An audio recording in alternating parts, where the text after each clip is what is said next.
Hola gente, ¿qué tal? He vuelto después de tanto tiempo inactivo en el canal, ahora subiré vídeos más seguidos, sin nada más que decir que comience el vídeo.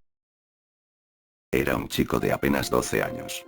Aún pensaba en los típicos juegos de niños. Este aún marca la diferencia entre dos etapas de mi vida, la etapa en la que era un niño como cualquier otro, y mi etapa actual, en la que quedé marcado por una horrenda experiencia. 2 de agosto de 2008, 3:00 de la madrugada. Desperté exactamente a las 3 de la mañana, ni un minuto antes ni uno después. Afuera el viento flagelaba mi ventana y la sombra de un árbol proyectaba figuras inquietantemente amorfas. Aquella noche tenía todo lo característico para ser una escena de esas ya desgastadas películas de terror. Al menos eso pensaba antes de que un olor fétido emanara de debajo de mi cama, un olor a carne en estado de putrefacción. Todavía recuerdo ese olor, pero describirlo sería revivir esa noche en la que empezó todo. Esa misma mañana, en la mesa, maquiné una pregunta que jamás vio la luz. No tenía por qué exagerar, quizá ese olor provino de afuera, quizá una ave muerta, o quizá... ¿Qué te pasa? Me sacó de mis cavilaciones Patá. Le respondí que no pasaba nada y que ya me tenía que ir. El transcurrir del día fue de lo más normal, tanto que olvidé por completo aquel extraño suceso. 3 de agosto de 2008, 3:00 de la mañana. Extrañamente al abrir los párpados, miré unos segundos al techo algo confundido. Observé el reloj y marcaba las 3 de la mañana. Fue entonces que, como un rayo que atravesó mi cabeza, recordé la madrugada anterior. ¿Por qué nuevamente me estoy despertando a esta hora? Me cuestioné, como esperando que en alguna parte de mí, mi lado más racional diera una respuesta. Inmediatamente, el mismo olor volvió a hacer estragos en mi desvanecido ser. Atiné en ese entonces a no mover ni la más mínima parte de mi cuerpo, como si así fuera a quitar el miedo de las demás cosas que vendrían después. Un recio golpe bajo la cama, quizá fue leve, pero esa noche fue un recio golpe. Recuerdo incluso haberme molestado con mis vellos erizados por ser tan delatores. Incluso tragar saliva me era delator. No terminaba de salir de mi asombro cuando aquel retazo de sábana que impertinentemente tocaba el suelo recibió un tirón. Con la ingenuidad de un niño a quien se le impone una creencia, empecé a rezar. De pronto la palabra Dios tuvo significado para mí. Los extraños sucesos se detuvieron, y después de 10 o quizá 15 minutos de haberme deshidratado manteniéndome inmóvil, logré conciliar el sueño. Esa misma mañana estuve dispuesto a contarle todo a mamá, pero de pronto ella y mi padre, un hombre de carácter dominante, empezaron a discutir. Hacía mucho que lo hacían y la razón era que el alquiler de la casa se les estaba haciendo muy pesado, así que preferí no poner una raya más al tigre. A decir verdad, nunca prestaba atención a sus discusiones y ellos tampoco me comentaban nada. Con ganas de cambiar de tema, mamá cuestionó mis ojerosos ojos y le respondí que fueron los mosquitos los responsables con tanta avidez que no volvió a interrogarme. Como si nada pasara, el día seguía su monótono curso, sin embargo, esta vez no pude olvidar lo que había ocurrido esa madrugada.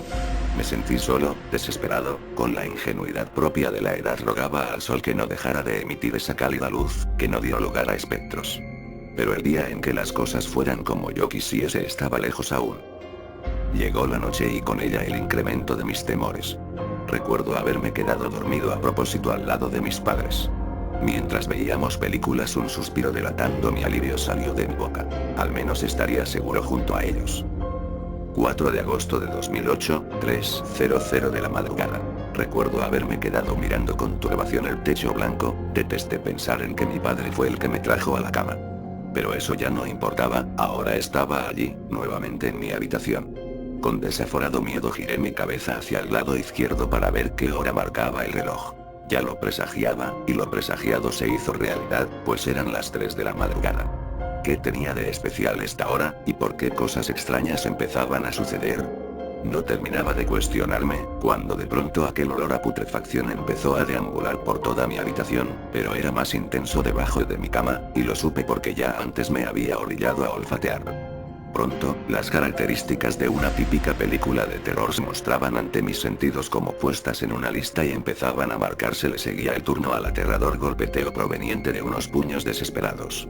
Como queriendo atravesar el colchón y encontrar su tan ansiada libertad, golpeaba al unísono con el palpitar de mi corazón. Como acto reflejo empecé a orar, con la esperanza de detener a lo que sea que estuviera golpeando, pero no funcionó, el golpeteo seguía y cada vez se hacía más grave. Llegado a un punto el golpeteo desapareció y el impertinente pedazo de sábana volvió a ser alado, y se hubiese desvanecido ante mis ojos de no ser porque tiré de ella a mitad de su recorrido y logré detenerla. A esas alturas el miedo que sentía brotaba de mi cuerpo en forma de sollozos y las lágrimas se mezclaban con el sudor de mi cuerpo. No veía la hora en que la noche llegase a su fin, pero eso estaba lejos de suceder. No necesitaba prender la luz ya que mi habitación estaba completamente iluminada por la luz de la noche. Aún así lo hice para sentirme más seguro. Nuevamente el golpeteo debajo de mi cama. Esta vez era más fuerte que antes, eran golpes como de reclamos. Se detuvo, solo para dar lugar a una respiración fuerte, jadeante, una respiración que no fue más que la antesala de unas lúgubres palabras apenas perceptibles. La luz no ilumina esta oscuridad.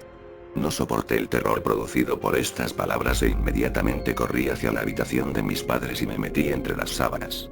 Atrás dejé ese algo que me aterrorizaba, no pensaba volver nunca más a esa habitación. Recuerdo haber dormido plácidamente en ese pequeño espacio formado por las piernas de mis padres. En la mesa pude divisar rostros de preocupación.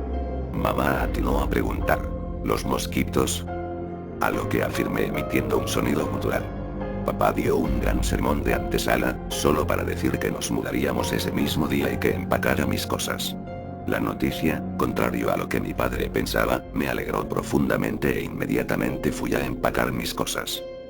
Así fue como me alejé de aquella casa con muchas preguntas en mi cabeza. ¿Qué fue lo que se escondía bajo mi cama? ¿Por qué de la noche a la mañana empezó a suceder esto?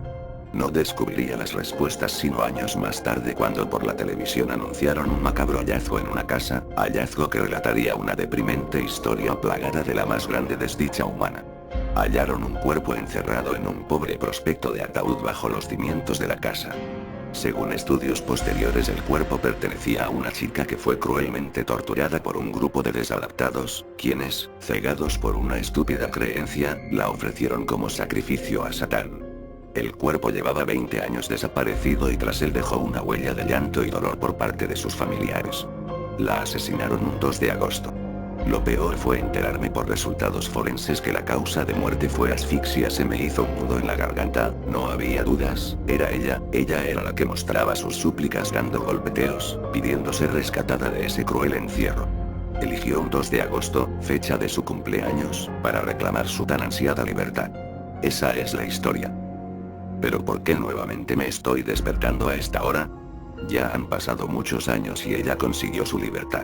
¿Por qué nuevamente vuelvo a ser presa de este desaforado miedo? No termino de hacer un escalofriante soliloquio cuando escucho un leve golpeteo bajo la cama.